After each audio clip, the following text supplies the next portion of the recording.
নমস্কার, আমি অ্যাস্ট্রোলজার মনীষা শাস্ত্রী বলছি। মানুষের চাহিদা হলো সুখ আর শান্তি। এই চাহিদা ইউনিভার্সাল, কিন্তু কার কি ধরনের চাহিদা, কে কি পেতে চায় সেটা কিন্তু ইন্ডিভিজুয়াল। মানে মানুষের সুখ শান্তি যেমন চাই, সেরকমভাবে প্রত্যেকটা মানুষই কিন্তু তার চাহিদাটা কিভাবে পূরণ করবে বা কিভাবে তাদের ইচ্ছাগুলো পূরণ হবে তার জন্য কিন্তু প্রচুর পরিমাণে পরিশ্রম করে চলেছে বা লড়ে চলেছে। কিন্তু আমাদের রাশিচক্রের এই কার কি ধরনের চাহিদা ইন্ডিভিজুয়াল আমাদের চতুর্থ ঘরের রাশিচক্র থেকে কিন্তু এটা বিচার করা হয়। তা যেখানে আমরা মানুষের এই চতুর্থ ঘরটাকে দেখি, কার কি ধরনের চাহিদা, কে কি পেতে পারে, সব কিন্তু এই চতুর্থ ঘর থেকে বিচার করা হয়। চতুর্থ ঘর থেকে আরো বিচার করা হয়, চতুর্থ ঘর থেকে বাড়ি, গাড়ি, সম্পত্তি, মায়ের জায়গাটা বিচার করা হয়। তারপরে কে কতটা এই জীবনে সুখ শান্তি পাওয়া যাবে, সুখ চাইলেই তো শান্তি চাইলেই তো পাওয়া যায় না। সুতরাং এই চতুর্থ ঘরটাকে আমাদের জানতে হবে, চতুর্থ ঘরটাকে কিন্তু বিচার করতে হয়। কার লাইফে কে কতটা সুখ শান্তি পাবে, কে কতটা মায়ের থেকে আশীর্বাদ পাবে, মায়ের দিক থেকে ভালোবাসা পাবে, বা তার বাড়ি হবে কিনা। অনেক সময় অনেকের প্রশ্ন থাকে যে আমি নিজের বাড়ি করতে পারবো কিনা বা আমার গাড়ি হবে কিনা। তাহলে চতুর্থ স্থান থেকে যেমন স্টাডির বিচার হয়, পড়াশোনারও বিচার হয়, প্রাথমিক স্টাডির বিচার হয়, তেমন ভাবে কিন্তু বন্ধুর জায়গাটাও বিচার হয়। তার চতুর্থ ঘরে যদি শুভ গ্রহ থাকে, চতুর্থ ঘরে যদি চন্দ্র শুক্রের কানেকশন থাকে, চতুর্থ ঘর যদি শুভ নক্ষত্র পায় চতুর্থ অধিপতি, তাহলে কিন্তু বলা যায় সে মাতৃসুখ পাবে।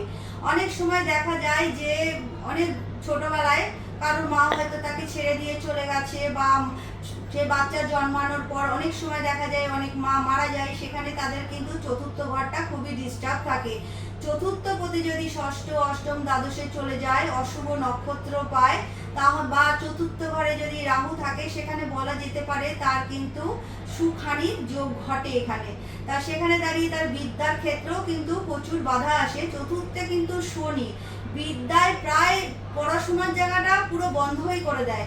সেখান থেকে কিন্তু পড়াশোনায় যে মানে শরীরের দিক থেকে প্রচণ্ড প্রবলেম চলে আসে, তারপরেও পারিবারিক কলহ চলে আসে, সেখান থেকে কিন্তু পড়াশোনায় সেখানে ছেদ চলে আসে।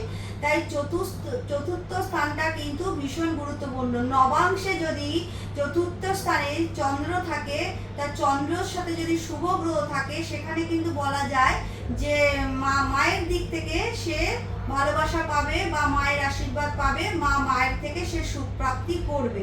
তা সেই জায়গায় দাঁড়িয়ে সবসময় দেখার দরকার চতুর্থ স্থানটা আমাদের রাশিচক্রে অধিপতি কে।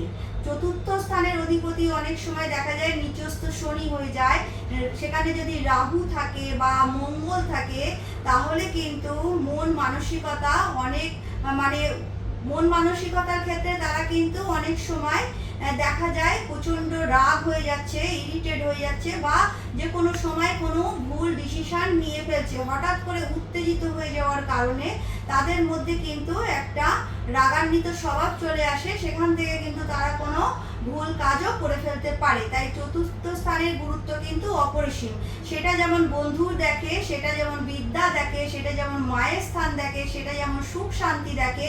তারপরেও আপনারা কতটা মানে শান্তি পাবেন জীবনে, বা আপনাদের সম্পত্তি কতটা থাকবে, সবই কিন্তু চতুর্থ স্থান।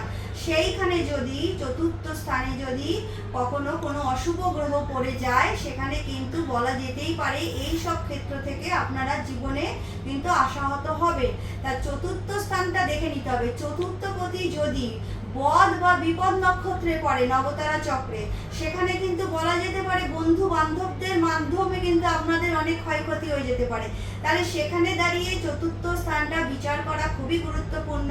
আবার অনেক সময় দেখা যায় কারো যে বললাম চতুর্থে শনি থাকলে পড়াশোনায় প্রবলেম চলে আসে। কোনো স্টুডেন্টের যদি বর্তমান সময় ধরুন ওনাদের রাশিচক্রে চতুর্থ স্থানে শনি আছে বা মঙ্গল আছে বা রাহু আছে বা কেতু আছে, যেগুলো বিদ্যার ক্ষেত্রে প্রবলেম ক্রিয়েট করে, বা তাদের শনি 7.5 চলছে বা ঢাইয়া চলছে, সেখানে কিন্তু পড়াশোনার ক্ষেত্রে অবশ্যই প্রবলেম চলে আসে। মন বসানো যায় না পড়াশোনার ক্ষেত্রে, যে ডিস্টার্ব চলে আসে, নানান ধরনের চিন্তা চলে আসে, সেই জায়গাটায় কিন্তু সমস্যা চলে আসে। আবার যারা ধরুন, সেখানে আমি বলছি একটি কাঁসার বাটিতে আপনারা শনিবার দিন সর্ষের তেল নিয়ে নিজের মুখ দেখে সেইটা শনি মন্দিরে গিয়ে ওনার চরণে, শনি ঠাকুরের চরণে ওটা আপনারা ঢেলে দিয়ে আসবেন, বা সেই তেল একটু মাটির পাত্রে নিয়ে সেই প্রদীপটা জ্বালিয়ে দেবেন, নিজের মুখ আগে সেই তেলের মধ্যে দেখে নেবেন।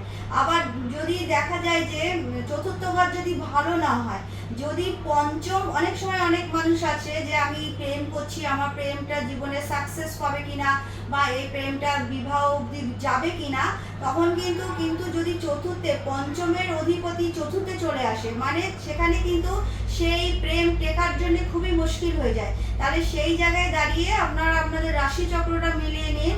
হয়তো দেখছেন প্রেম করছেন, সম্পর্কটা ভালো আছে, কিন্তু কতদিন টিকবে বা সেই প্রেমটা বিবাহ পর্যন্ত যাবে কিনা, সবই কিন্তু হরোস্কোপের মধ্যে জানতে পারা যায়। পঞ্চমপতি যদি চতুর্থে চলে আসে, সেই ক্ষেত্রে কিন্তু প্রেমের বিয়েটা কিন্তু প্রবলেমেটিক হয়ে যায়।